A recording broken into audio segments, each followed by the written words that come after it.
Let's dive into the story of a man so incredibly powerful that his own name, Caesar, literally became the word for emperor.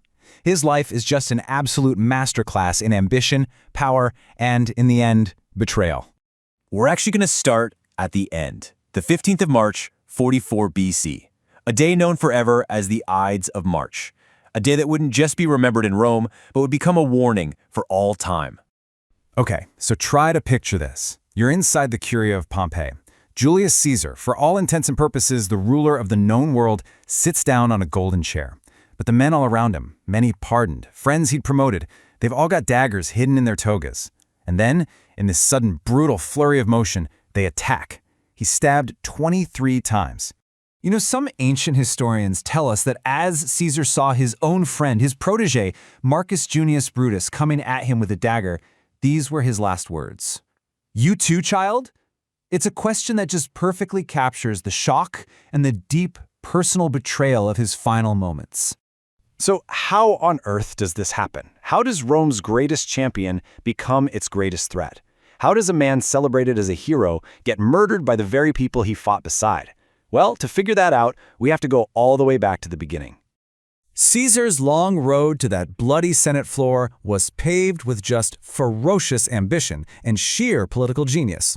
Let's see how he did it. So Caesar came from this ancient aristocratic family that even claimed they were descended from the goddess Venus. But he didn't just rely on his name. From a young age, he showed incredible nerve, defying the dictator Sulla and winning medals for bravery in battle. And as he climbed the political ladder, he made a brilliant move. As a deal, he threw the most lavish, expensive public games Rome had ever seen. This wasn't just fun and games. It was a cold, hard political calculation to win over the people. Then, in 60 BC, he makes his smartest move yet. He puts together this secret, unofficial alliance, what we now call the First Triumvirate, with two of Rome's other titans, Pompey, the legendary general, and Crassus, the richest man in Rome. Think of them as a political supergroup. Together, these three would basically bypass the Senate and run the Republic from behind the scenes. But for Caesar, this alliance was just a stepping stone. His next move was to get a military command in Gaul, what we now call France, and he was going to use it to build a legend. For almost 10 years, Caesar wages the Gallic Wars, and he was a flat-out military genius. He conquered huge new lands for Rome, made an absolute fortune, and, this is the most important part, he built a battle-hardened army that was fiercely, personally loyal to him, not to Rome. The whole thing culminates right here, with the defeat of the Gallic leader Vercingetorix. And while he was out there fighting, he was also writing. This number 10, that's for the 10 volumes of his commentaries on the Gallic Wars. But these weren't just boring military reports. Oh no, they were expertly crafted propaganda sent back to Rome to shape public opinion and make sure nobody, and I mean nobody, forgot his name or his incredible victories. But while Caesar's star was rising, back in Rome, the triumvirate was falling apart. Crassus was killed in battle, and Caesar's incredible success had made his old ally, Pompey, really nervous about his growing power. So, the stage was set for a massive showdown. On one side, you've got Caesar, the hero of the people with his loyal legions. And on the other, you've got Pompey, who had now sided with the conservative senators who saw Caesar as a dangerous threat to the Republic.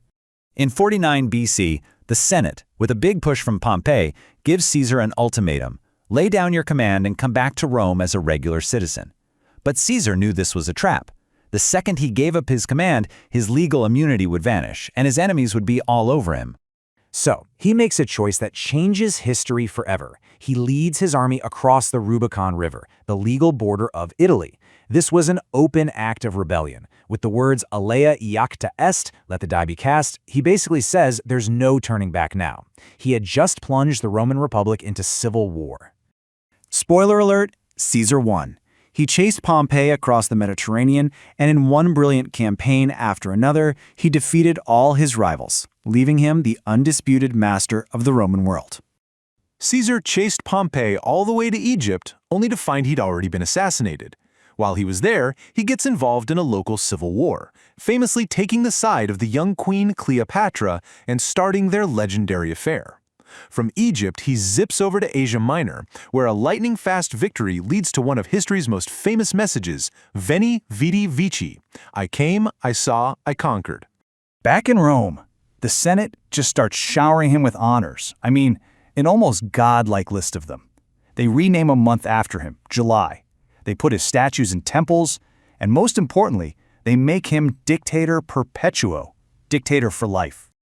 And check out this coin. Now, putting a living Roman's face on money might not seem like a huge deal to us, but in Rome, this was a massive break from tradition.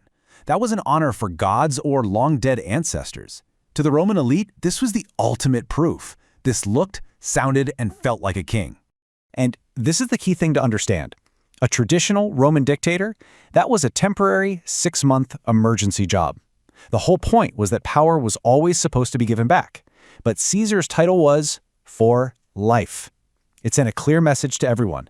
He had no intention of ever giving up power. And this absolute unending power, well, that would be his downfall. It was a direct challenge to the very idea of the Roman Republic and the powerful men who ran it. So a conspiracy starts to form, made up of about 60 senators, and it was this weird mix of his old enemies, who he had actually pardoned, and even some of his own allies. They were led by Brutus and Cassius, called themselves the Liberators, and they all had one shared fear, that Caesar's next move was to crown himself king. But the assassin's plan? It backfired. Spectacularly. Killing Caesar didn't magically restore the Republic. It just kicked off another 13 years of brutal civil war. And out of all that chaos, Caesar's chosen heir, his great-nephew Octavian, slowly and methodically crushed every single one of his rivals, including the assassins. Finally, in 27 BC, he takes the title Augustus and becomes Rome's first true emperor. And that, right there, is the ultimate irony of this whole story. The one act that was designed to stop one man from ruling Rome as a king ended up paving the way for an imperial system that would last for centuries. Which leaves us with this final big question that people still argue about today. Was Caesar a tyrant who had to be stopped, the man who single-handedly brought down the Republic? Or was the Republic already on its last legs and the assassins just traded one powerful ruler for an even more absolute one? What do you think?